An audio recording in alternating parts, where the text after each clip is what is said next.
This is Drawing and Painting Dinosaurs with Emily Willoughby. I'm Jenny Stamp, Associate Director of Public Engagement and Science Learning at the Bell Museum, and I want to thank you all for joining us tonight. I'm with you tonight from the Bell Museum on the University of Minnesota's St. Paul campus. I want to begin by acknowledging that the Bell is situated on the traditional and treaty land of the Dakota people. Because the Bell serves all communities across the state, I'd like to also acknowledge the Ojibwe people, indigenous keepers of lands to the north. Dakota and Ojibwe knowledge systems are crucial ways of knowing this place now called Minnesota. At the Bell, we value the people and communities that protect indigenous knowledge systems, and we seek ways to support them in their work. This year marks the Bell's 150th anniversary, and we're committed to better understanding our own institutional history and to finding ways to build respectful, equitable relationships that can take us into a sustainable future. Tonight, we're thinking about the past, a past so far back that humans and their ancestors didn't exist, but dinosaurs did. Emily Willoughby is here to tell us about her work as a paleoartist. Emily's illustrations have appeared in Nature, Science, Wired, and many other publications. We are lucky to have her work here at the Bell. This piece you can see behind me is an illustration Emily made for our current exhibition, Seeing Birds. Seeing Birds celebrates the Bell's anniversary, and it explores the Bell's long interest in birds. It includes bird-related selections from our art, science, and education collections, and it focuses on research done by Bell curators and their students. It highlights the way that DNA research teaches us new things about the evolutionary relationships of birds, including that they are descended from dinosaurs, that they are dinosaurs. The exhibit highlights our art collection and the way that close observation is central to art, science, and natural history. Emily worked with us to develop this depiction of some dinosaurs and early birds that lived about 126 million years ago. I want to thank Emily for this and our curators, and our museum associate, Pete McAvicky, a paleontologist and professor in earth and environmental sciences here at the U. I also want to give a shout out to Dwayne Tolliserud, who was on our design team and really encouraged us to commission this piece for the show. I know he's here tonight, so hi, Dwayne, and thank you. Emily is celebrating the recent US launch of her book, Drawing and Painting Dinosaurs. This book's available from your local independent bookseller, and we have a few copies for sale here at the Bell. It's really beautiful, and I can't wait to hear more about it from Emily. I have just a couple notes before we hear that. First, we will hold some time at the end of the program to take your questions. We've got chat disabled tonight, so please post any questions you have to Q&A. You can also use this if you're having technical difficulties, and I'll try to help you. Other attendees won't be able to see your messages, but we've got about 100 people registered tonight, so know that there are other people out there. We will take these questions in conjunction with a drawing exercise. Emily will give you some prompts towards the end of the program, and you can draw as we answer questions. You might want to get a pencil and paper ready for that. And then lastly, you can control captioning with the CC button at the bottom of your screen. Emily, thank you so much for coming tonight, and please start your presentation when you're ready. Great, thank you so much, Jenny. It's a pleasure to be here, and thank you all for coming and listening to me talk about one of my very favorite topics in the world, paleoart, and the science and art of paleontological illustration, more generally speaking. So I'll go ahead and get started here. All right. Okay, so I'm a paleoartist. I work at the University of Minnesota.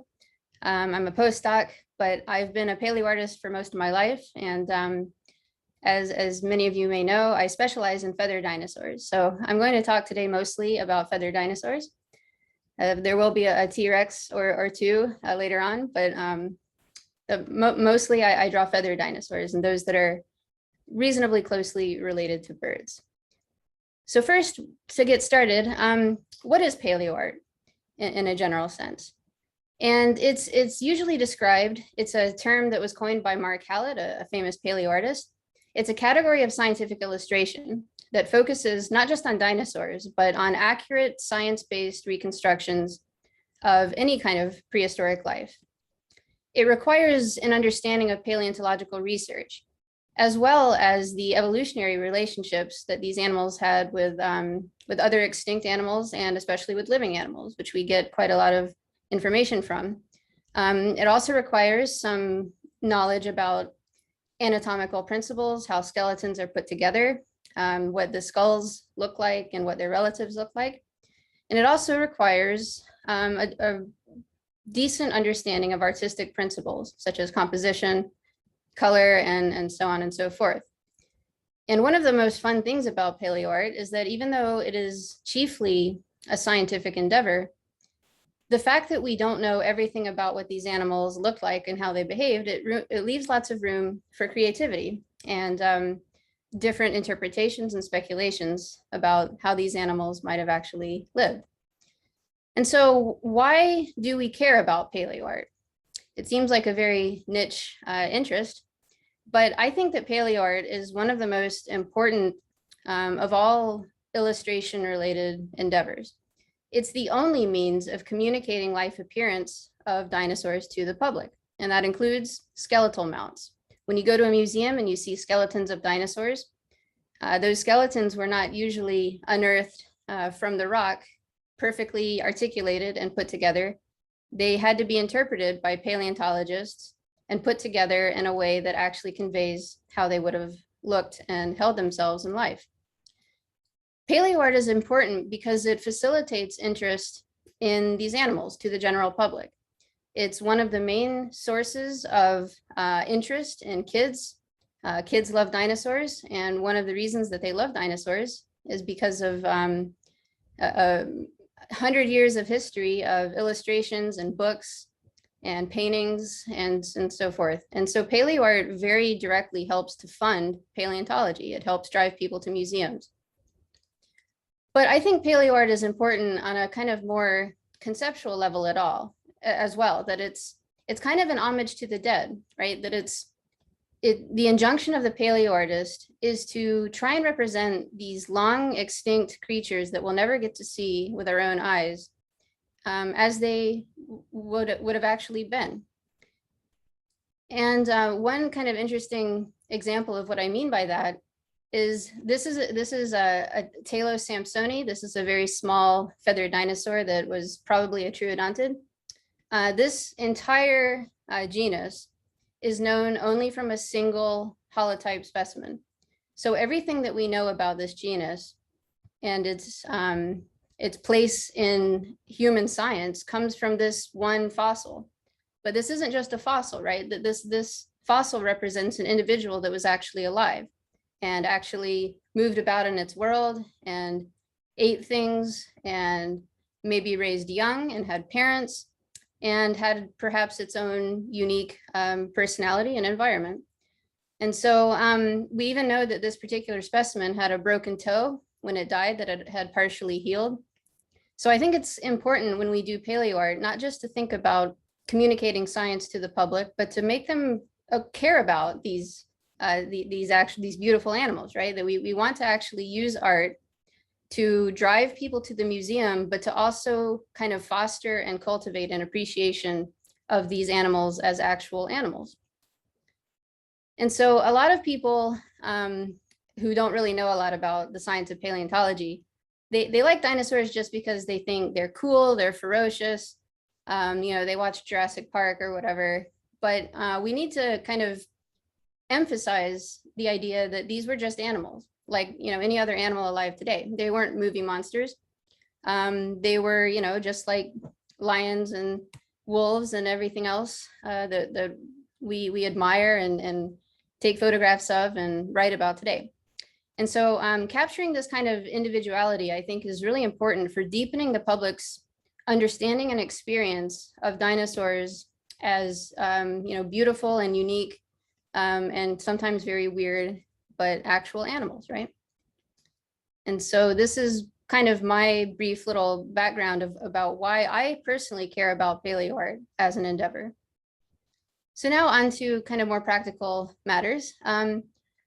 How do paleoartists actually create paleoart? And this is a topic that I could talk about literally for hours, but just to go over some kind of basics. So of course, all that we have of dinosaurs is the bones and other traces that they've left behind. So one of the most obvious starting points for making a reconstruction of a dinosaur is just to reference the fossil itself. And sometimes we have extremely precious examples of beautiful fossils that were preserved to absolutely exquisite detail. And so this is an example of one such fossil. This is Microraptor Gui. It's described in 2003 as tiny little pigeon-sized dromaeosaur dinosaur that we know an extraordinary amount about now. If you look closely, you can see that this specimen actually has these long imprints on its hind legs, on its tail, and on its arms. You see these long wing feathers here. These are actual imprints of feathers. And so we know not just that this animal would have been feathered, but we know how the feathers looked and where they attached, how long they were, and so on. So if we use the fossil as an example of how to start constructing a drawing, we can kind of see the articulation of the skeleton and the placement of the feathers if we just kind of draw over it. And this includes kind of knowledge about how these bones would have fit together, much of which can be kind of inferred from how the same bones fit together in modern birds. And then if we do the next layer, the next step up, we imagine how the flesh would have layered over the bones. When we omit the feathers and we follow the contours and use some inference like the flaps of skin here that you would also see on a chicken wing if you've ever cooked raw chicken, we see what kind of comes out of this is something that looks like a bit like a plucked chicken. And this is very likely how many dinosaurs of this nature and this family would have looked without their feathers. And so when we put the feathers on, we can reference the fossil itself to see how they were layered. But we don't know that much from the fossil alone how the intimate details of the feathers would have appeared in life. We only have this kind of two-dimensional flattened representation of this dinosaur. And so we don't know anything about how it was colored or patterned in life, and we don't know anything about its behavior either from the fossil alone. So these are other sources of inference that we have to get from other places and not just the fossil itself. And so the fossils obviously produce skeletons, and it's the job of people who reconstruct, makes these skeletal diagrams and who are in charge of putting together skeletal mounts for dinosaurs in museums.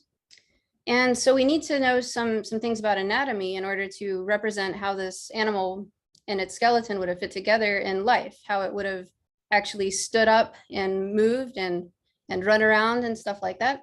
So we know for Microraptor, for example, that the legs were held underneath the body like a bird. They were not splayed to the side like a lizard. And if you carefully examine the skeleton, we can see a lot of things that are very similar about it to the skeletons of modern birds. It has a furcula, better known as a wishbone right here, which you've also probably seen in chicken and turkey dinners.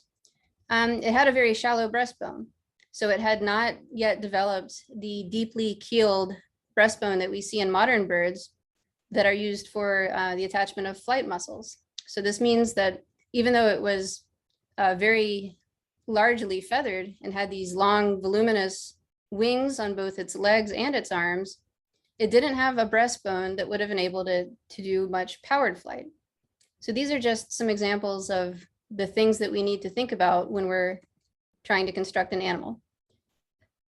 So we need to place the animal in the environment as well.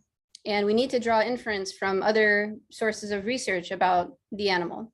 And it just so happens that Microraptor is an example of an animal where we have so many specimens and they've been described in such exquisite detail, from biomechanics to its coloration to its behaviors, that we can create an illustration like this where almost every aspect of it is actually known. The science is actually known.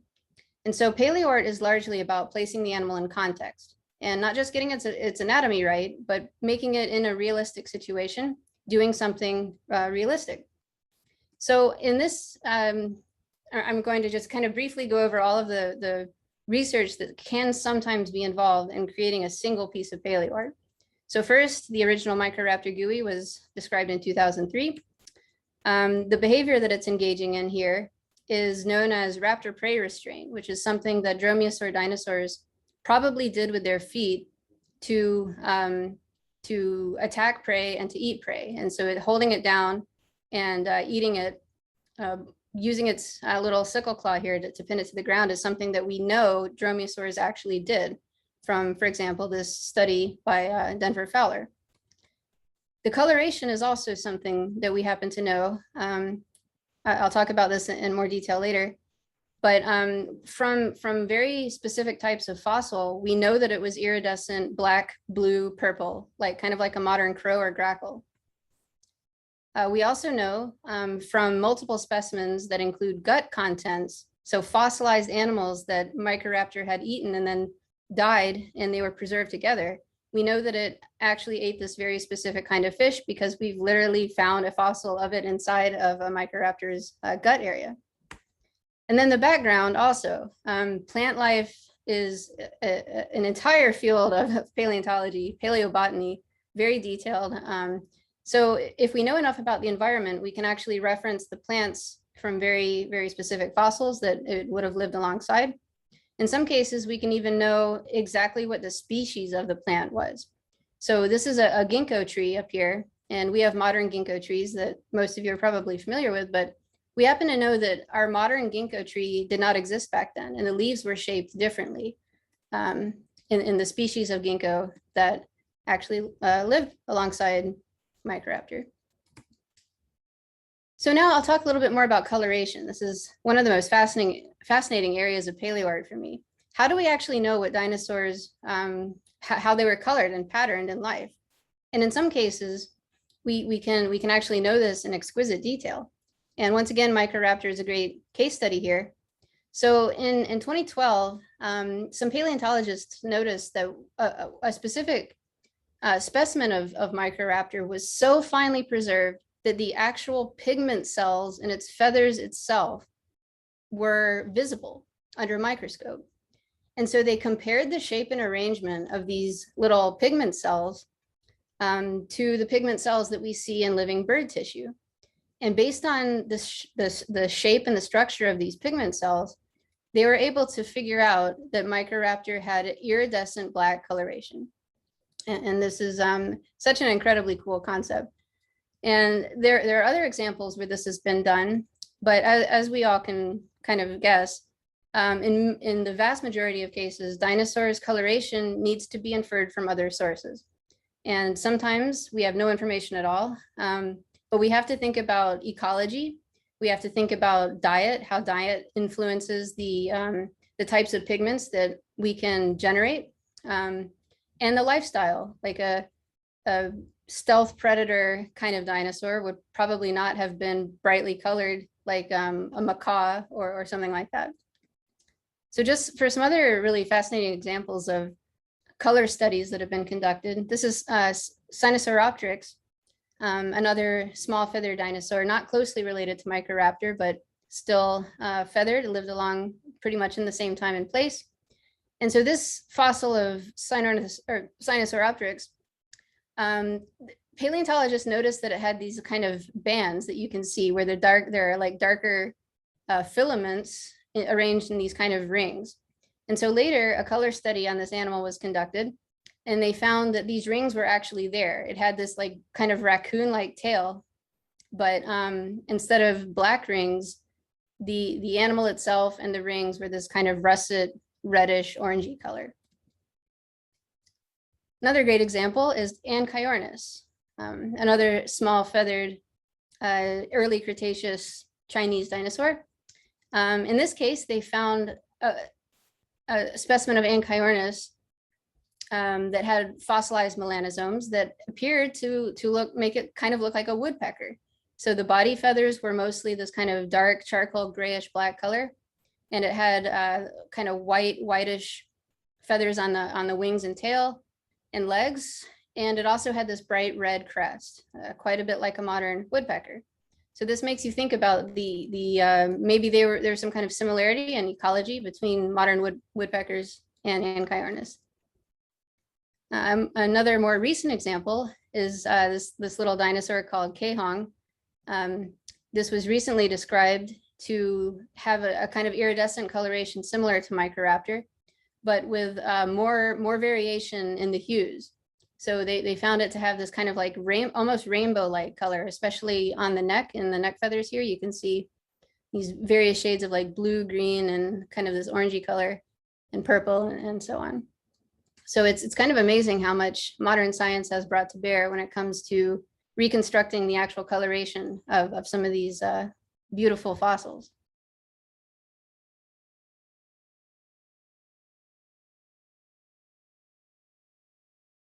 Situated in its environment, what kind of lifestyle did it have? What was it eating?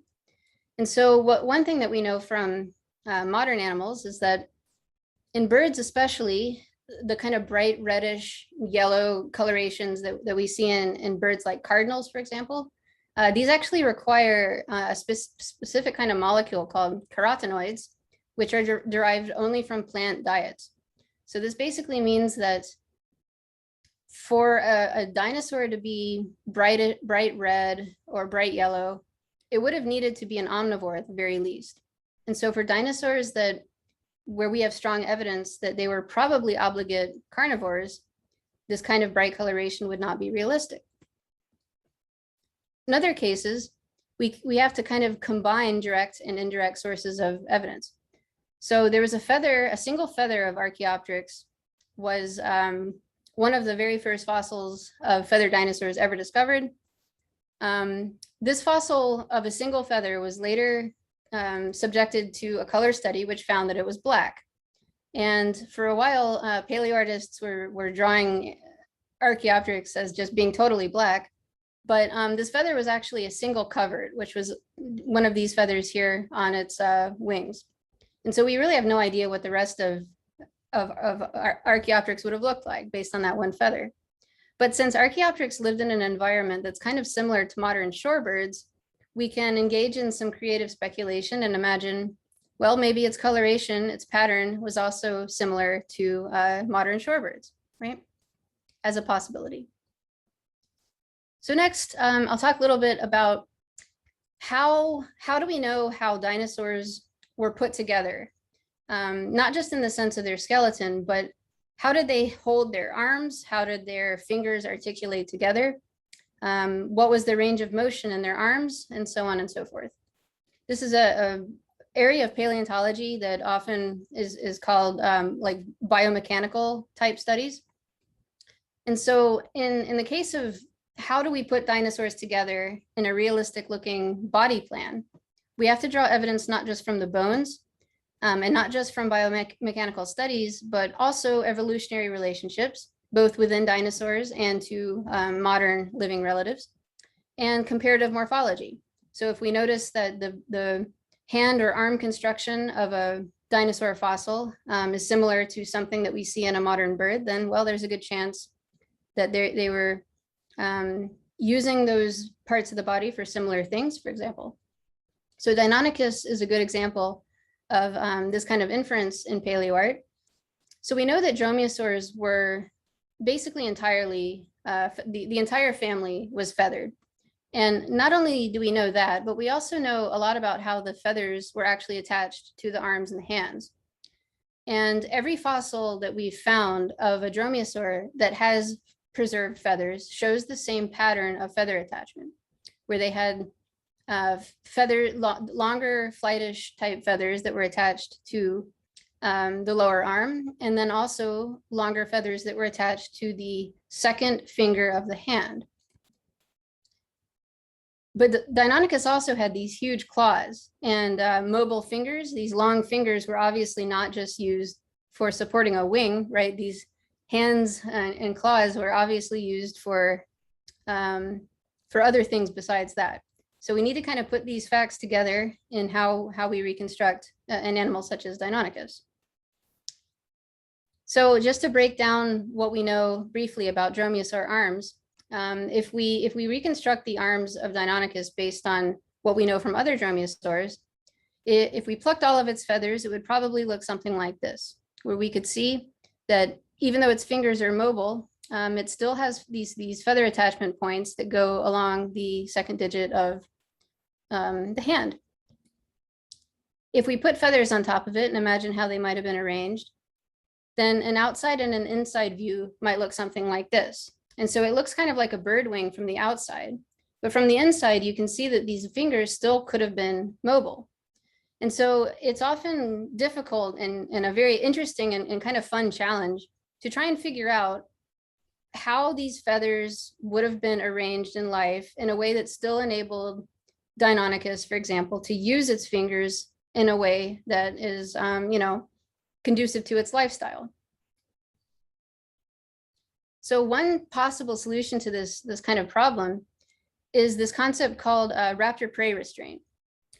So people have wondered about what would an animal like Deinonychus have used these big wings for?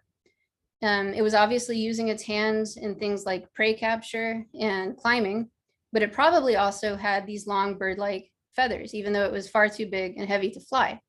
And so Denver Fowler and colleagues, they actually discovered that the proportions of the ankles and the toes of Deinonychus are very similar to the proportion of the same elements in birds of prey.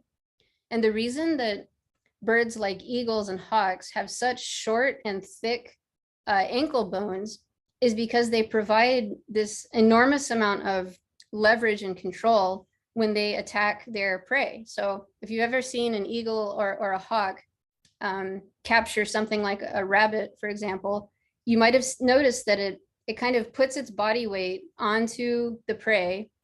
It holds on with its inner claws and it flaps to stay stable while the prey animal is killed. And so this raptor prey restraint idea is that Deinonychus and other dromaeosaurs would have captured prey the same way, that they would have used these short ankles to kind of stabilize themselves on a prey animal, and they would have used their hands and arms and the wing feathers attached to them to keep stable on top of the animal. So this is a concept that is very popular to reconstruct in paleoart. Here's one example of what this might have looked like in Deinonychus, that this is a small ornithischian dinosaur that is being kind of just held down with the sickle claws, and the weight of the animal is pinning it down, and Deinonychus is using its arms to stabilize itself while the animal dies. So that's one specific example of how research in paleontology and comparisons to modern birds can lead to these really great and interesting insights about how to make them look in paleoart, right? But in most cases, the paleoartist needs to think about many multiple sources of inference when developing an accurate and realistic looking reconstruction. This kind of really direct evidence that we have from fossils like Microraptor is comparatively quite rare. This kind of detailed preservation very rarely happens. We very rarely have conditions suitable for preserving skin or feathers or anything else. A lot of the time, we just find like isolated bones that were not articulated together, and we have to figure out all of that stuff kind of from scratch. So all of these things, these different kinds of sources need to be put together. So now I'll talk a little bit about what I think is one of the most interesting aspects of paleoart. How do we figure out how they behave? Because any piece of artwork that depicts an animal has to depict it doing something in its environment, right? How do we know anything about how dinosaurs behaved, how they interacted with each other, how they raised their young, and so on? These kinds of more interactive scenes in paleoart are among the most fun kinds of work to do, right? So many popular topics in paleoart include behavioral topics such as hunting, feeding, courtship, the so-called 4Fs, fighting, feeding, fleeing, and family. So I'm going to talk a little bit about what we can and cannot figure out about this kind of behavioral inference from fossils alone, and where we might turn to in cases where the fossils do not give up much information about this. And of course, in my own art, which is largely focused on small feathered dinosaurs that were very closely related to modern birds, one of the greatest sources of information comes from birds themselves, from the huge variety of birds that we see today, and their very enormous variety and behaviors and lifestyles and feeding strategies and everything else. Because it's important to remember dinosaurs didn't just give rise to birds, that birds actually are dinosaurs, right? So one popular, again, Deinonychus is going to be my chief example here. We often see them in artwork fighting or, scuffling with one another or capturing prey, all kinds of stuff like that. I often like to try and come up with more speculative, but kind of creative and within the realm of possibility illustrations for Deinonychus to be doing. So for example, it may have sometimes, dived into water to try and catch an eel or something like that. Two males might have fought each other over females, as many modern birds of prey. Even though in modern birds of prey, they rarely actually fight over females, but they engage in various aerial displays and so on. One perennial question that comes up about dromaeosaur behavior, especially in regards to paleoart, is were they social? And this is a very fascinating topic. Unfortunately, we don't have that much direct evidence for or against sociality in dromaeosaurs. I think Jurassic Park is kind of famous for popularizing this idea that that raptor dinosaurs may have hunted in packs. They may have been fairly intelligent. So the kind of popular understanding of dromaeosaur social behavior is that they maybe hunted kind of like wolves. And in more recent times, there's been kind of a backlash against this idea, saying, well, there's no reason to imagine that they would have been anywhere close to as social or intelligent as wolves. And so it's become popular to kind of, get away from this idea that dromaeosaurs may have engaged in cooperative hunting. And so there's no direct evidence in Deinonychus itself about social behavior. But what about other dromaeosaurs that are closely related? I'll talk about that in a second, but in this case, this is a kind of speculative illustration of Deinonychus family that I did based on this observation that juvenile Deinonychus fossils have been found to have slightly different anatomy. And one of the things that's different about them is that their sickle claws are more similar to the shapes of claws in birds that use them for climbing. And when they grow into adults, the claws kind of straighten out. The juveniles also have much longer the arm bones in proportion to the rest of their body than the adults do. And so this has led some paleontologists like Bill Parsons to speculate that maybe juvenile Deinonychus actually had a different ecological niche than the parents did. And so in this case, this illustration depicts 4 juvenile Deinonychus that are using their flight adaptations to climb and frolic around in trees and so on, while the 2 parents down here aren't really interested in climbing much higher than this.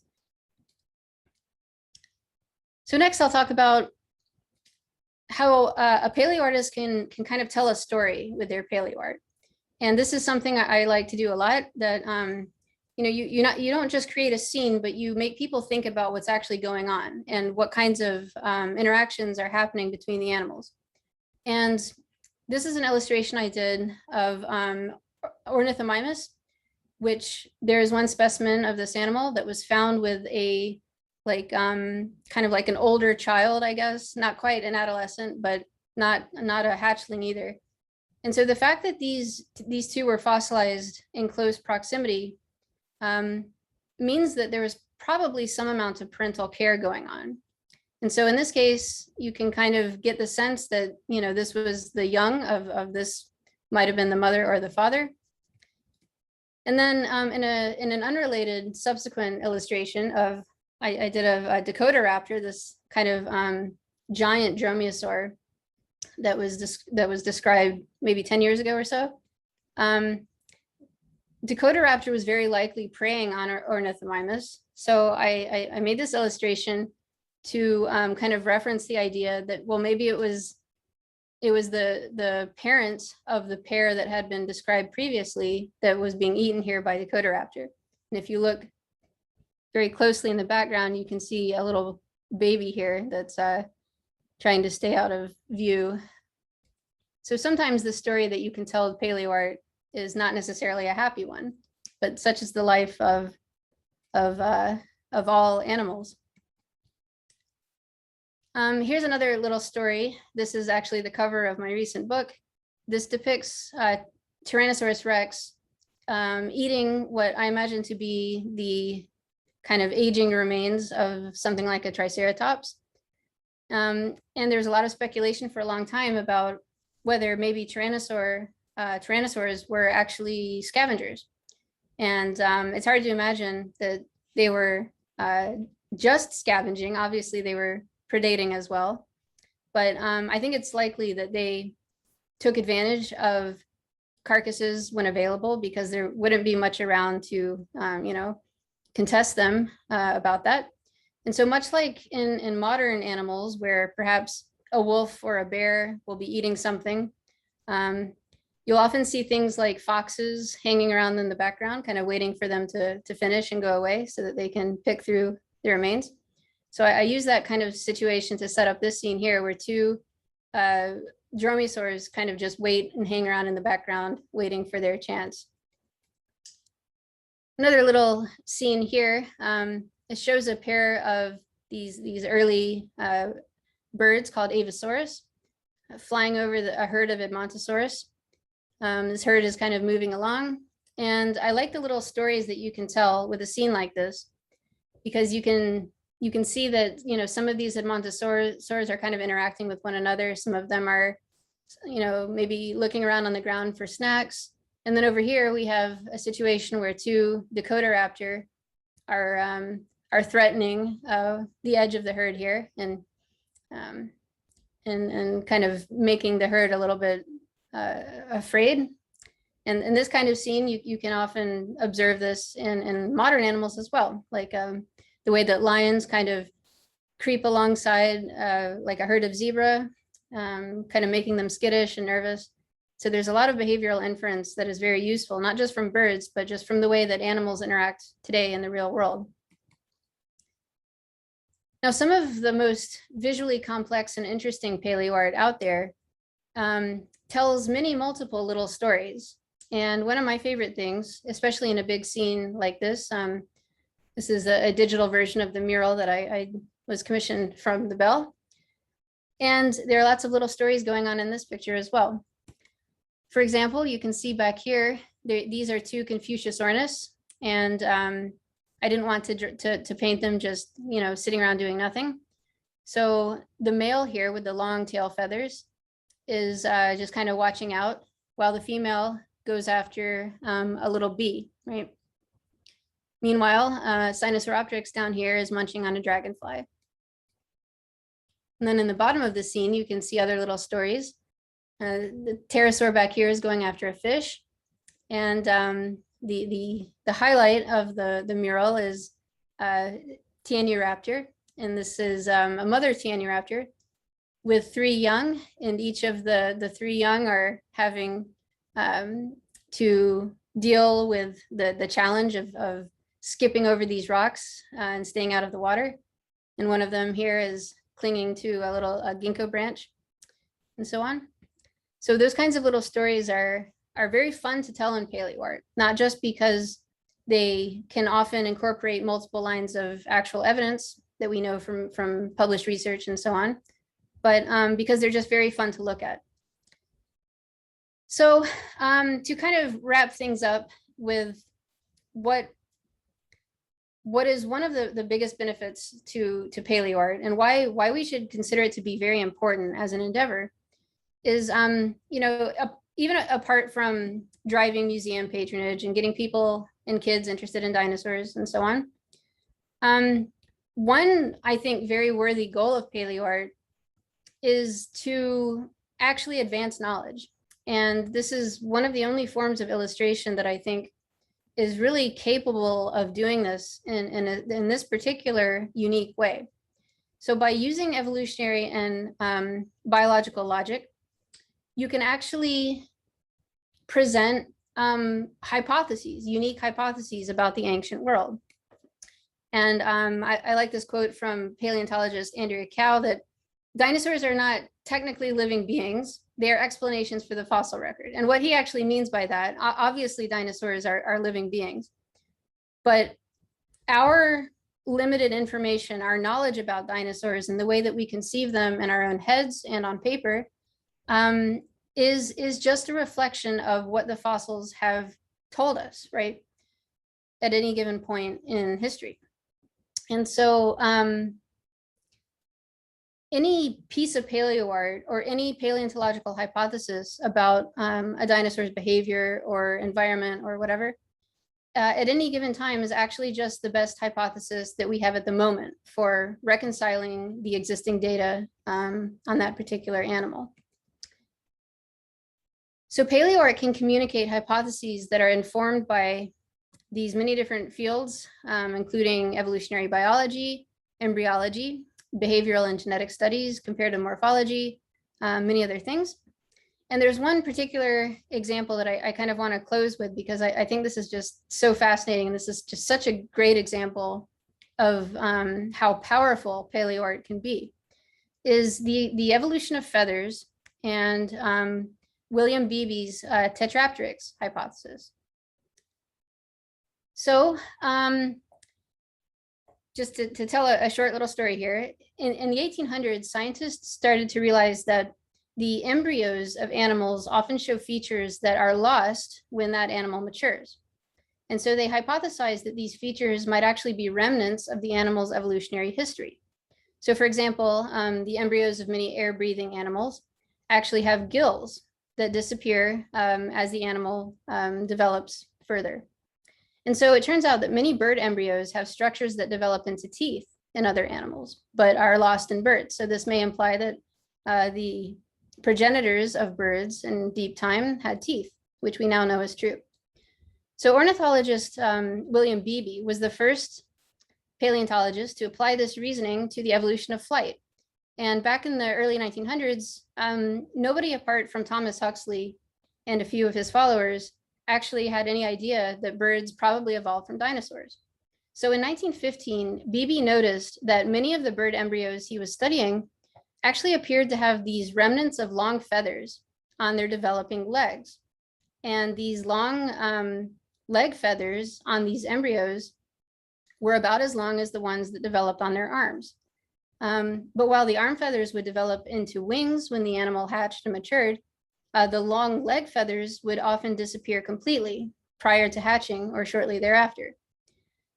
So he had also noticed the kind of voluminous leg feathers on Archaeopteryx, and they weren't quite a leg wing, but they were still longer than the leg feathers that we see on most modern birds. So taking all of these things into account from embryology and Archaeopteryx, Beebe actually predicted the existence of an animal, and he named this hypothetical animal Tetrapteryx. So he basically predicted that because of the embryology and of leg wings on bird embryos, that the evolution of birds would have actually passed through a stage in which they had leg wings that may have been actually used for flying. And so in 1915, he illustrated this animal, this hypothetical animal. He called this Tetrapteryx, which means 4 wings. And he proposed that eventually paleontology would discover such an animal in the fossil record. So it's very sad that Beebe did not live to see the fruits of his hypothesis, but he was absolutely correct. And this is such a great example of how paleoart can actually be used to convey hypotheses about things that existed in the past that were not yet discovered.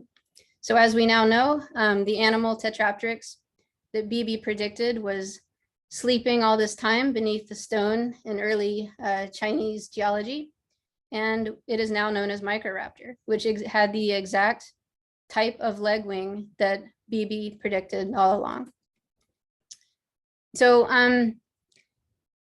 in 2003, this animal was discovered almost a century after BB predicted its existence, right?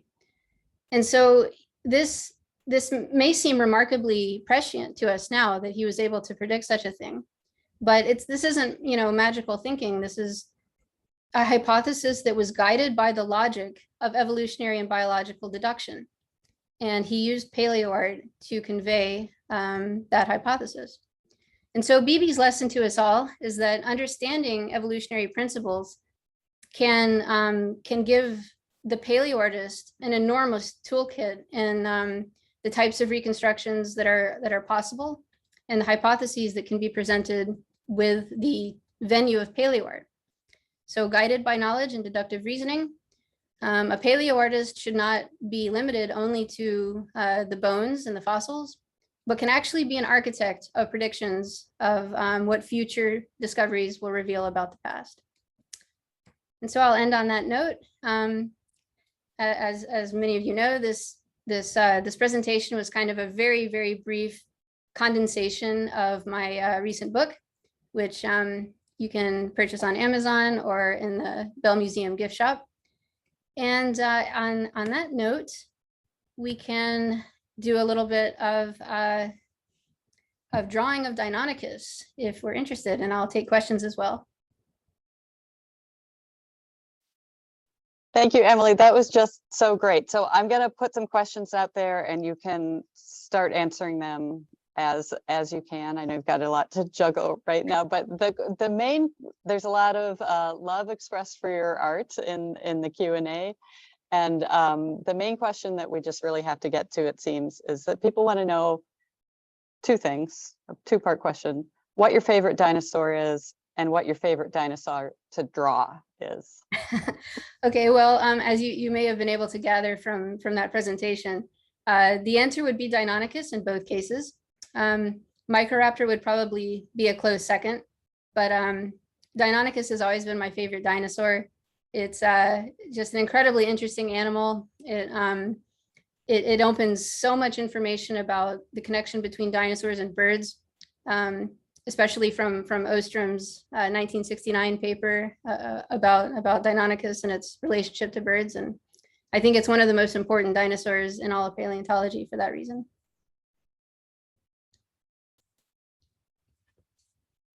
That's great. I didn't mean to get you off of moving to the drawing exercise. Right. Okay. If you want to do that, I was okay. Trying to do a two thing at once. So, if you want to follow along with a little demonstration of how to draw Deinonychus from my book, I think I posted the little demonstration from my book. Here, I'll post it again. If you want to follow along, these are the instructions that I give to people in the book. And this, if you want to follow along, this will produce something that looks something like this. And I'll do a little step-by-step quickly here. Let's see.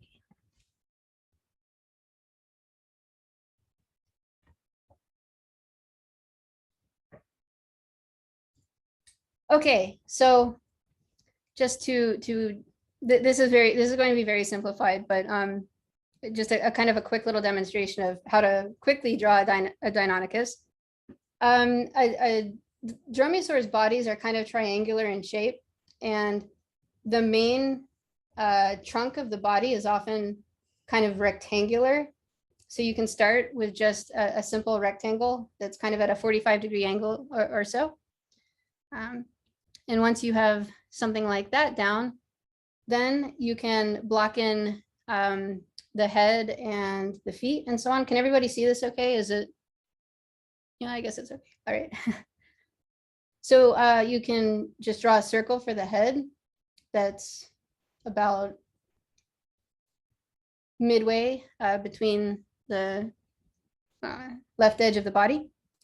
And the ankles are a good way to place the position of the legs. We'll do 2 little circles here, kind of on either side symmetrically of the bottom corner of the body.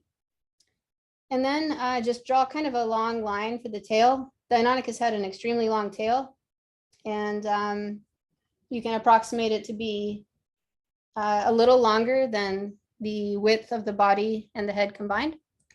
So I guess before moving on, I can take another question if that would work.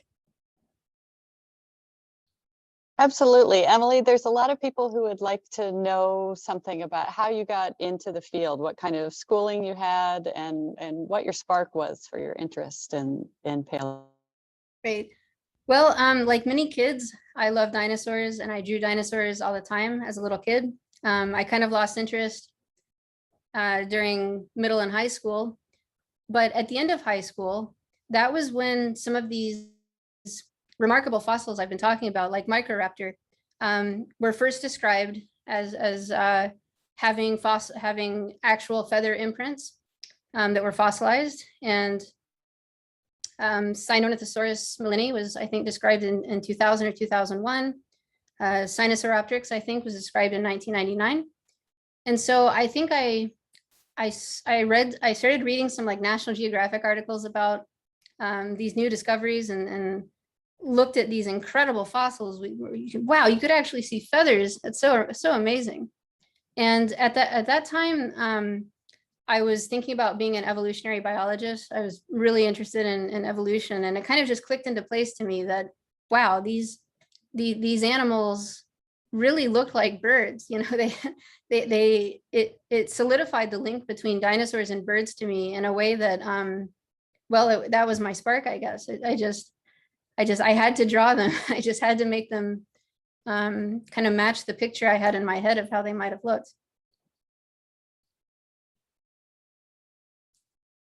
All right, I'll move on to the third step here. So next, to approximate the shape of the snout, we can do kind of a triangle with a blunt end like that at the tip of the snout, kind of facing upward a little bit. To place the legs where we put our ankles before, we can just draw one vertical line to about the midline of the body, and another line that kind of extends from the bottom edge of the body rectangle to the second circle. And then for the lower ankle part of the legs, you can just do 2 little lines. The ankles of Deinonychus were shorter than the upper parts of the leg. Right. And then we can block in the tail just by kind of completing this line from the very top of the body like that. Okay, that's step 3.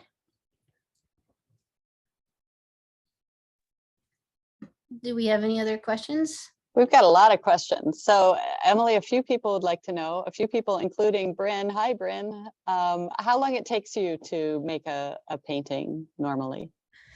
Well, that depends a lot on the complexity of the painting. So for example, the mural that I did for the bell, this was very high resolution, included a huge amount of detail in the background and various animals. Not to mention all of the research. And so this took me, gosh, over a month, I think, of like almost constant day-to-day work. So that's probably the longest I've ever spent on a single piece of paleoart in my entire life, actually. For most of the like full color paintings in my book and that I showed to you today, those generally take, you know, a week or 2 weeks, you know, something like that. Great, thanks. Do you want to go on to the next step? Sure. Okay, so for the next step, we kind of need to connect the various lines here. And first we'll connect the head to the body with these kind of S-shaped curves. And most theropod dinosaurs had these very remarkably S-shaped neck vertebrae. And since this animal would have been feathered, we can kind of imagine it had a fluffy bird-like neck, kind of like a rooster or a chicken. As for the tail, we also know that many dromaeosaurs had tail fans. So these kind of long bird-like tail feathers that may have spanned up to the entire length of the tail, or maybe just a fan. So this is kind of a speculative part where we don't really know for sure in Deinonychus. So I like to depict it with a kind of lozenge, elongated lozenge-shaped tail fan there. Next, we'll draw just kind of a semicircle that will define the back of the hip. And we can connect the back sides of the legs with these kind of tapered blunt triangle kind of forms like that and like that. And then the same for the ankles down to the feet, where the feet would have been a little bit wider than the ankles. We can kind of block off the bottom of the foot like that. And then we add a kind of a large question mark shaped block in for these enormous sickle claws, for which Deinonychus is named. Deinonychus actually means terrible claw in Greek for that particular claw. Right, so that is step 4. All right, Emily. Elliot, age 9, would like to know how many dinosaur paintings you have made. Well, if I had to estimate off the top of my head, maybe 500 or so. My entire life. It's a lot. Something like that, yeah. That's amazing. Elliot, I hope you're impressed. That's pretty great. I want to be sure to get to Dwayne's question here, which is about the expectations of paleo artists on the market. So he says, it seems like we get, like many talented paleo artists, depict dinosaurs running around from place to place, roaring with their mouths agape.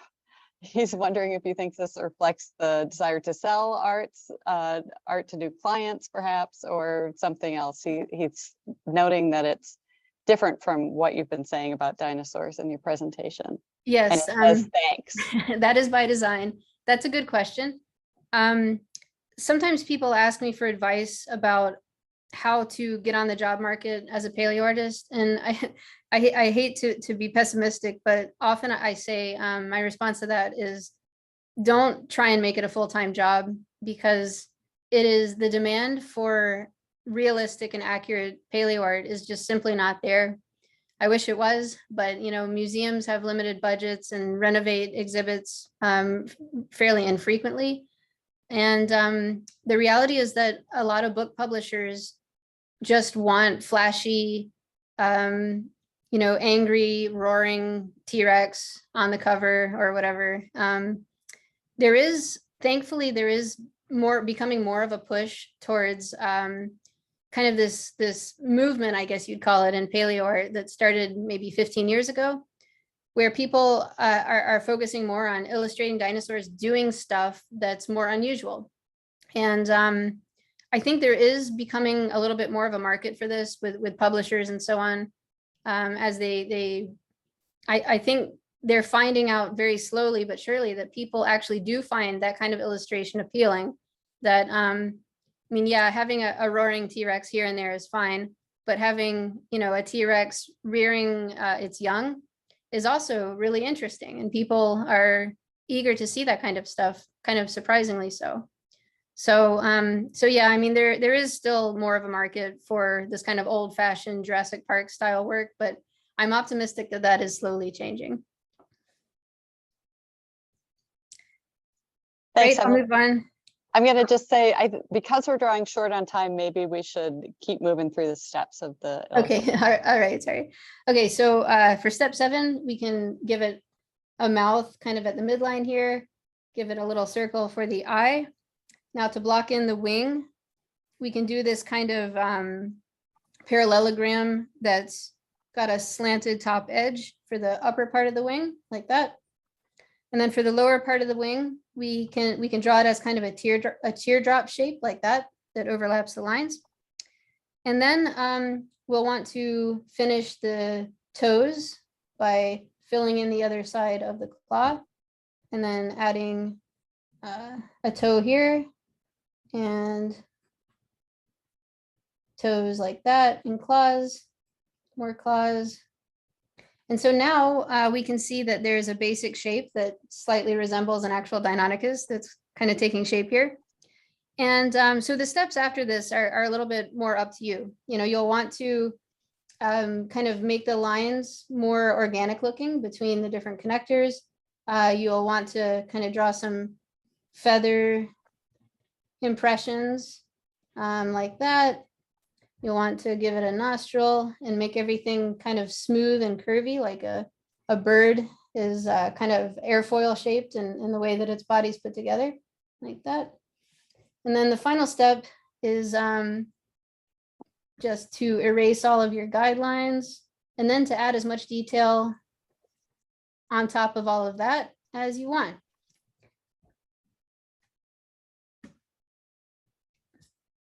You can do feather detail on the body and the wings and the tail. You can do some scale detail on the feet and so on.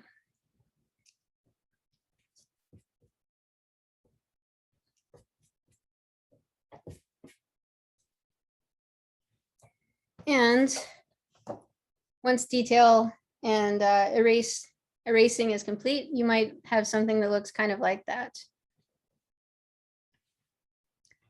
And we don't know really anything at all about the way that Deinonychus was colored or patterned. So you might think of it like maybe like a modern bird of prey with mottled, barred feathers, browns and russets and grays and whites and so on.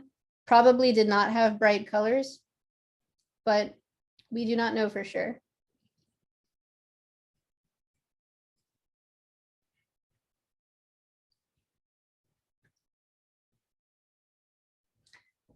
So that's about it for drawing instruction. I hope some of you followed along, and I'd be curious to see if anyone wants to share. But if we have a few more minutes for questions, I guess I can take a few more. Yeah, let's see what else we can get in here. We have a question about what medium you like to work in. So my favorite traditional medium is probably gouache paint. It's a lot like watercolor and how it behaves, but it's a little bit more opaque. So it's a little bit easier to blend and to use like strong whites and stuff like that. I love working in oil paint. I love how it turns out usually because it's a very rich texture and color, but it is a pain. It's a pain in the butt. It's very messy. It's kind of expensive. It takes forever to dry. But I love experimenting with a variety of different kinds of paint and various traditional media. I also am very fond of Procreate on the iPad. That's actually been my go-to my go-to digital medium nowadays. I've kind of lost interest in Photoshop, but Procreate is a lot of fun. It's very easy to use. It's portable. It's very intuitive. So, yeah.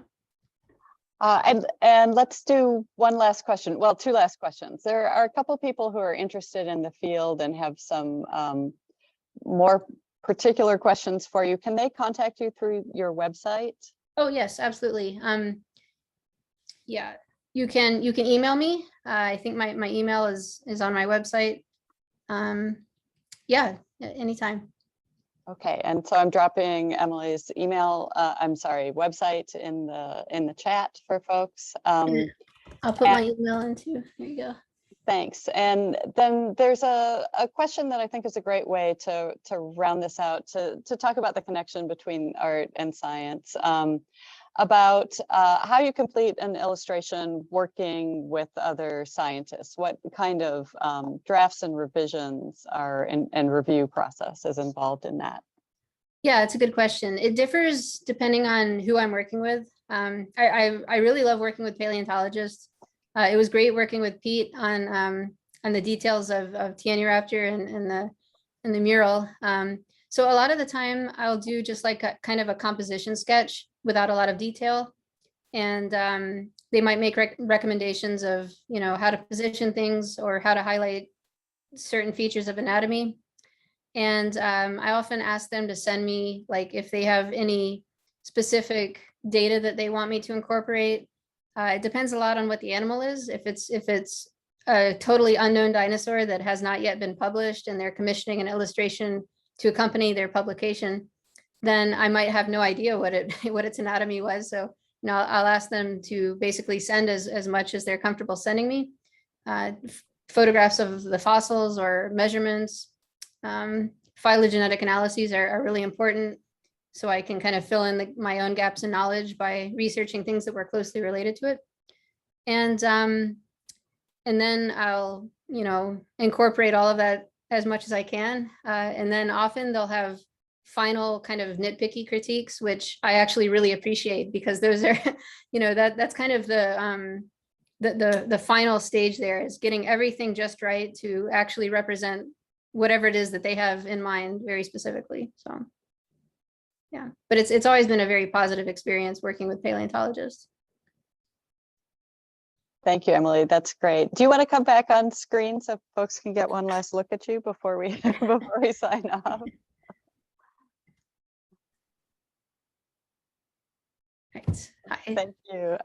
So the other things in the Q&A are just a lot of appreciation for what you've shown us tonight, and some excitement, particularly from art teachers who are getting an art lesson. They really are enjoying that. So I want to thank you so much for the work you have done with us at the Bell, and also for this presentation tonight. It was really fun and super interesting. And I want to let everybody know that we've recorded this presentation and we will post it to the Bell's YouTube site, so you can get back in here and try the drawing exercise again if you didn't quite get to it today.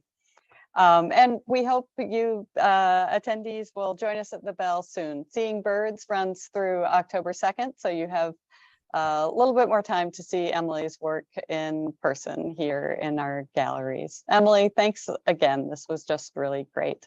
Yeah, thank you so much for having me, and thank you all for being here, and thanks for your positive feedback. And yeah, please feel free to reach out to me by email or on my website if you want to ask me anything or keep in touch. So thanks again. All right. Thank you. Good night, everybody.